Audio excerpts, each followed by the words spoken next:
प्यारे बहन और भाइयों, मेरा नमस्कार स्वीकार हो।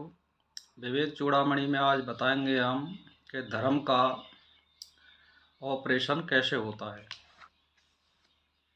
तो इसको ध्यान दे करके सुनिए। जिसकी चित्तवृत्ति निरंतर आत्म स्वरूप में लगी रहती है तथा जिसे आत्म तत्व की सिद्धि हो गई है और उस महापुरुष को देश काल, आसन, दिशा, यम, नियम तथा लक्ष्य आदि की कोई आवश्यकता नहीं है। अपने आप को जान लेने पर भला नियम आदि की क्या अपेक्षा है।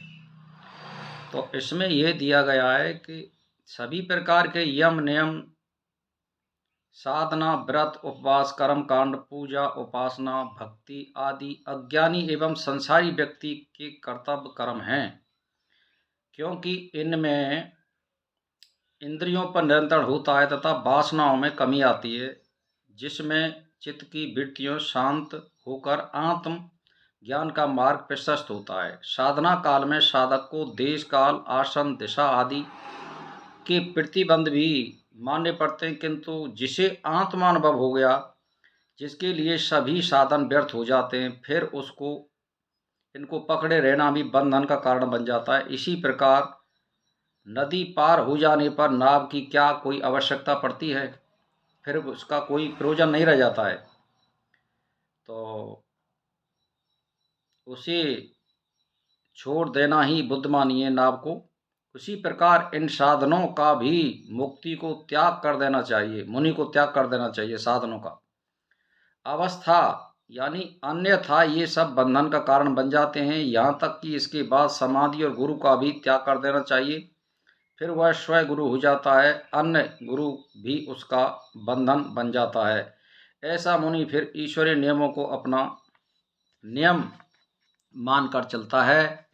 संसारिक नियमों का पालन वह नाटक, व्रत, सांसारिक व्यवस्था को बनाए रखने के लिए करता है। जैसे यानी अगर खुद सन्यासी हो कोई और वो कर्म कांड नहीं करने वाला हो, तो उसको दूसरे लोगों पे प्रभाव पड़ता है, इसलिए उसको सन्यासी को दूसरों को दिखाने के लिए कुछ क्रियाकर्म करते रहना चाहिए, जिससे दूसरे लोगों को कुछ प्रेरणा मिले।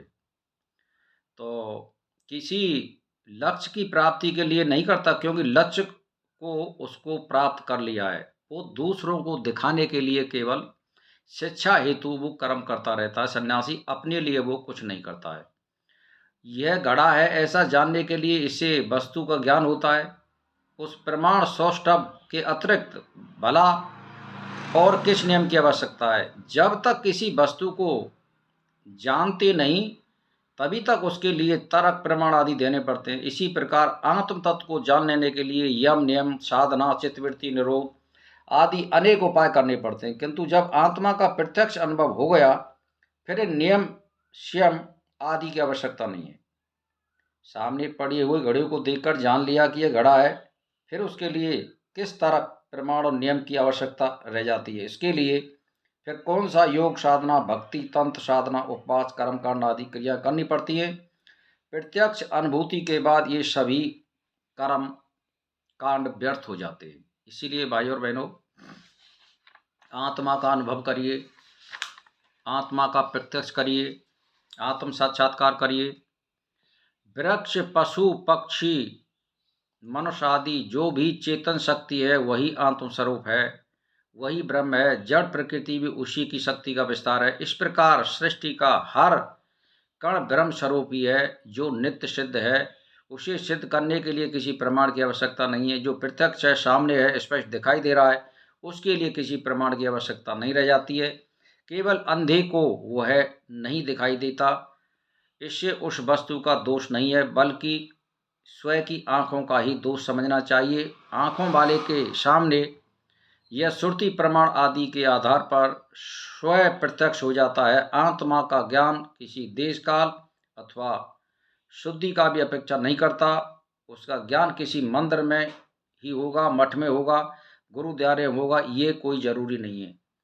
तीर्थ की बस आवश्यकता नहीं होती है, हिमालय में जाने की भी आवश्यकता नहीं होती। वह किसी भी स्थान पर हो सकता है, उसे काल की अपेक्षा नहीं है। सत्युग युग में ही होगा, कलयुग में नहीं होगा।